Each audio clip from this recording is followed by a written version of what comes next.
요한복음 11장 45절에서 57절 오늘 본문의 말씀을 통해서 한 사람의 희생에 담긴 영적 의미라는 제목으로 말씀을 나누려고 합니다. 하나님 주신 놀라운 은혜와 축복이 우리 가운데 임하기를 주님의 이름으로 간절히 소망합니다. 하나님의 백성이요 살아가야 하는 현실은 때로는 가시밭길과 같을 때가 많습니다. 말씀대로 살아가는 것이 결코 쉬운 일이 아니기 때문입니다. 이 말씀대로 살아보려 하면 가장 먼저 우리가 가깝고 친한 관계에서부터 이 말씀대로 사는 것이 막히거나 시험에 들 때가 있습니다. 그런데 오늘은요, 이 일상적인 상황을 넘어서는 어려움이 등장합니다. 말씀대로 살아내려는 것에 대한 개인적인 일상적인 방해 어려움이 아니라요, 공동체적이며 거대한 무리로부터의 방해가 오늘 말씀에 등장합니다. 이 악이 득세하는 세상에서 우리의 믿음이 도전받고 또 원치 않는 고통을 당할 때가 있습니다. 이 본문을 보면 예수님께서도요, 이 처하신 상황이 점점 악화가 되어가고 있습니다. 한 개인이 감당하기 힘든 수준까지 올라가고 있습니다. 이 유대교 지도자들이 적대감이 절정에 달해서 예수님을 죽이려는 모의까지 하고 있습니다. 그러나 오늘 말씀은 증거하고 있습니다. 이렇게 악이 득세할 때 공동체적으로 거대한 무리가 나의 신앙을 방해할 때 어떻게 해야 할까? 오늘 예수님께서 보여주신 모습을 통해 우리가 깨닫고 순종할 수 있는 은혜가 있기를 간절히 소망합니다. 가장 중요한 것은 우리는 하나님을 믿음으로 피할 줄 아는 신앙이 되어야 한다는 것입니다. 오늘 본문의 이 말씀 사건은 예수님께서 죽은 나사로를 살리셨던 기적 때문에 일어났습니다. 이 사건은 유대교 지도자들에게 그리고 그 당시에 있었던 기득권 세력에게 엄청난 위협으로 다가왔습니다. 무엇이냐면 죽은 생명을 살리는 엄청난 기적을 행했기 때문입니다. 이 죽은 나사로를 조문하고 가족들을 위로하러 왔던 사람들은요, 놀라운 광경을 목격했죠. 무엇입니까? 죽은 나사로가 살아나서 직접 자기의 무덤문을 열고 나오는 것을 보았습니다. 이 소식을 본 사람들도 놀랐을 것이고 전해 들은 사람들도 놀랐을 것입니다. 왜냐하면 죽음으로부터 자유하고 살림을 받을 수 있다는 것은 예나 지금이나 누구나 누리고 싶어하고 갖고 싶어하고 경험하고 싶은 기적이기 때문이죠. 많은 사람들이 예수님을 찾았습니다. 어떻게든 예수님을 만나고 치유받고 회복받기를 원하는 일이 일어났다는 것입니다. 그만큼 바리새인과 종교 지도자들은 찾지 않았다는 것이죠. 자신들이 가지고 있는 기득권과 많은 권리들이 사라질까봐 이 바리새인과 종교 지도자들은 예수님이라는 존재 자체가 두려울 수밖에 없었습니다. 그래서 이들은 결론을 내렸습니다. 예수님을 죽이기로 결심한 거죠. 모든 자신들의 불안에 대한 원흉인 예수님을 없애기로 결심한 것입니다. 가만히 두었다가는 자신들의 명예뿐만 아니라 살아갈 생계까지 위협할 것 같은 그 두려움이 생겨났기 때문이죠. 이때 예수님께서는 어떤 모습을 취하셨을까요?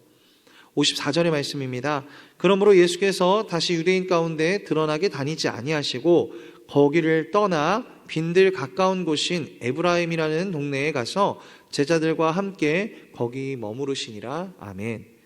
신기하게도요, 예수님은 이 모든 상황을 아셨습니다.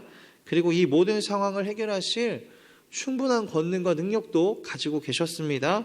그런데요, 그들과 맞서 싸우거나 자신의 옳음을 증명하시는 것이 아니라 자신을 괴롭게 하고 죽이려 모의하는 자들을 일부러 피하셨다라고 오늘 말씀 증거합니다. 너무나 신기한 일이죠. 사람이라면 어떨까요? 당장에 지금 누군가 우리를 부정하고 우리가 가진 것을 부인하고 잘못됐다 말하면 우리는 가만히 있기 힘들 것입니다. 왜냐하면 내 생각이 옳고 내가 가진 것이 정당하다는 것을 증명하고 나타내고 싶기 때문이죠.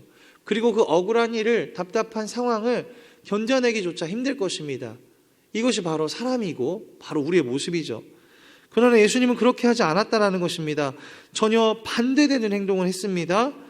특히나 하나님의 권능과 사랑을 보러 온 사람들에게 예수님의 이 행동은요, 오해를 불러일으킬 수 있었다는 것입니다.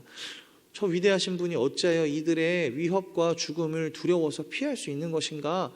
과연 진짜 우리가 믿고 우리를 구원할 메시아가 맞는가? 하나님이 보내신 아들이라는 존재가 맞는가? 믿고 따르던 사람들에게까지 오해를 불러일으키고 미움과 원망을 살 만한 일이었다라는 것이죠. 그러나 소망하기는 오늘 말씀을 통해서 우리가 이런 상황 가운데 있더라도 억울함과 두려움과 배신과 원망을 들을 상황에 있다 할지라도 예수님이 보여주신 것처럼 기도하며 모든 상황을 하나님을 믿고 피할 줄 아는 신앙이 될 수 있기를 주님의 이름으로 간절히 소망합니다. 예수님이 능히 이길 권능이 있으심에도 피하신 이유는요, 딱 하나입니다.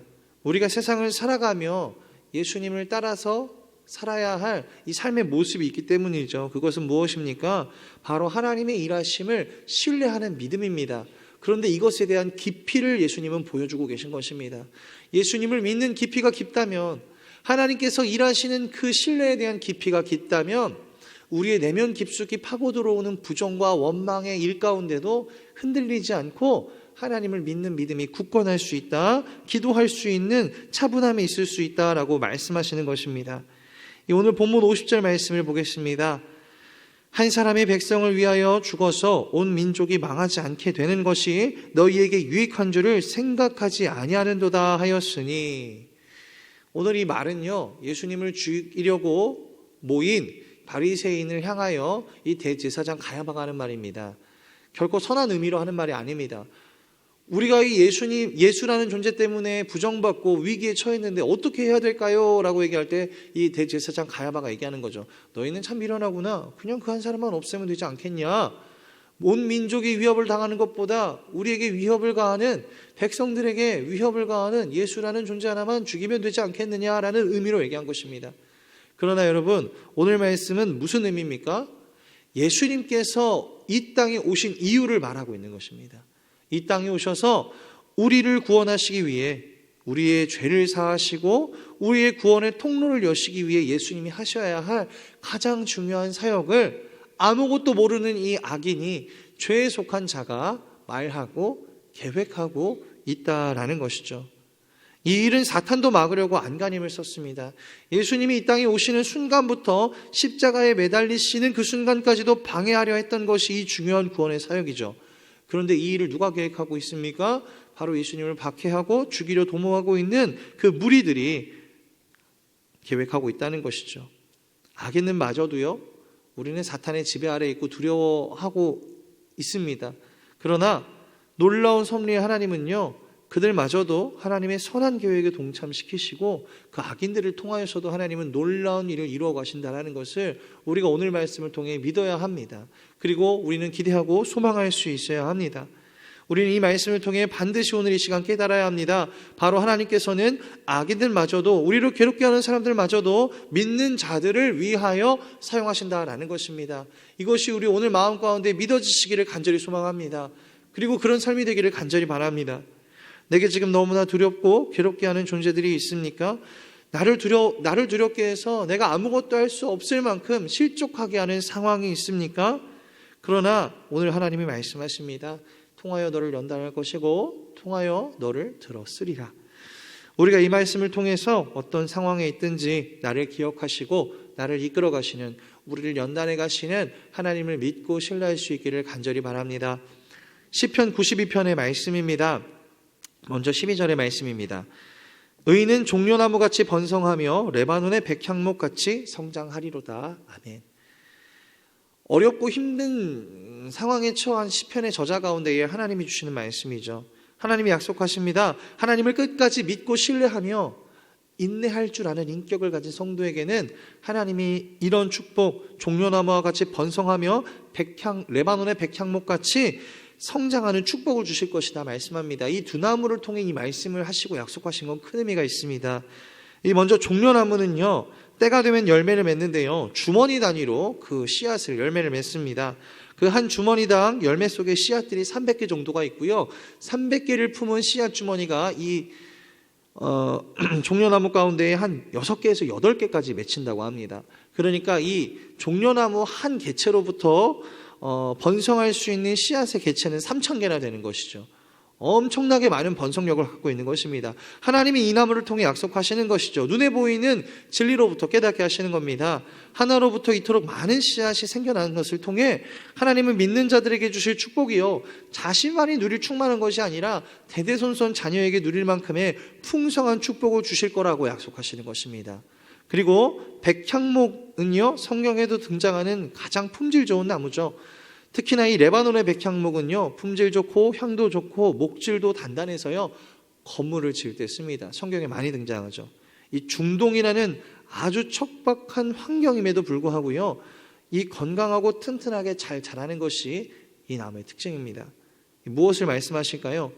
하나님을 믿고 신뢰하고 피할 줄 아는 자, 조용히 기도할 줄 아는 자에게는요, 하나님께서 알아서 축복을 주시는데요, 악인마저도 사용하시고 들어쓰시는 축복을 주시고요, 조용히 있는 믿음의 성도에게요, 힘든 환경 중에도 백향목같이 영육간의 강건함으로 성장하게 하시는 약속하심을 주시는 거고요, 자손에게 주시는 충만한 축복이 있다라고 하나님은 약속하신다라는 것입니다. 그러니까 우리가 신뢰해야 될 것이 무엇일까요? 바로 하나님이라는 사실입니다. 이 반대로 악인에 대해서는 무엇이라 말하는가? 시편 92편 7절 말씀입니다. 악인들은 풀같이 자라고 악을 행하는 자들은 다 흥황할지라도 영원히 멸망하리이다. 아멘. 악인들은 풀같이 자란다 말합니다. 여기서 말하는 풀은요, 우리가 잘 아는 잡초입니다. 잡초는 정말 잘 자랍니다. 누구보다 빠르게 자랍니다. 그래서 부러워할 수도 있죠. 그러나 잡초의 운명은 빨리 자랄수록 빨리 뽑히는 일밖에 없습니다. 악인의 흥망은 마찬가지입니다. 그들이 악인이 잘 되는 것 같아 부러워할 일이 없습니다. 그렇게 잘 될수록 심판받을 일이 머지 않았기 때문입니다. 세상에서 빠르게 자라고요, 빠르게 흥황하고요, 빠르게 벌고 빠르게 명예를 얻는 것에 눈이 멀어서 우리가 하나님을 떠나거나 악인의 세력에 동참하는 일이 없기를 소망합니다. 그것들의 위협과 두렵게 함에도 하나님을 믿고 기대하며 신뢰하는 우리가 되기를 소망합니다. 빠르게 자라는 게 중요하지 않습니다. 본질적으로 하나님의 자녀가 되는 것이 중요하고 바르게 자라는 것이 중요합니다. 그래서 결코 백향목은 잡초를 부러워하지 않죠. 오늘 말씀을 통해서 우리가 모든 상황 가운데 예수님께서 보여주신 모습을 따라서 하나님을 신뢰하고 나의 혈기와 의를 드러내기보다 하나님께 기도하고 기대할 수 있는 우리가 되기를 소망합니다. 때로는 아무것도 하지 않고 하나님의 일하심을 믿음으로 보게 하시는 때가 있습니다. 그것은 하나님의 위대하심과 우리를 이끌어가시는 하나님에 대한 믿음을 우리로 하여금 강하게 하시고 훈련하게 하시려 하기 때문입니다. 그렇기에 우리는 오늘도 기도하고 나의 혈기보다 하나님 앞에 믿음과 신앙을 더욱더 자라게 하는 우리 신앙이 되고 우리 모든 성도님들이 될 수 있기를 주님의 이름으로 간절히 소망합니다. 사랑과 은혜가 풍성하신 하나님 감사합니다. 오늘도 말씀을 주시고 이 새벽 기도하며 하나님을 찬양할 수 있게 해주심에, 찬송할 수 있게 해주심에 감사합니다. 우리가 가진 것이 많은 만큼 우리의 혈기를 드러내고 우리의 오름을 증거하고 싶을 때가 많을 것입니다. 그러나 주님, 주신 것이 많을수록 더욱더 낮아지고 겸손하며 하나님을 신뢰해야 되는 것이 믿음의 성도가 보여야 할 일입니다. 하나님, 오늘도 우리에게 주신 것, 우리가 가진 것을 드러내는 것이 아니라 우리의 믿음, 하나님의 일하심을 드러내고 경험할 수 있는 기도하는 자 되게 하여 주셔서 우리의 혈기로 인생을 살아가는 것이 아니라 때로는 피하고 하나님을 찾아가고 기도하며 하나님의 일하심을 목도하며 경험하는 믿음의 성도들 될 수 있도록 주님 역사하여 주시옵소서. 예수님의 이름으로 감사하며 기도드립니다. 아멘.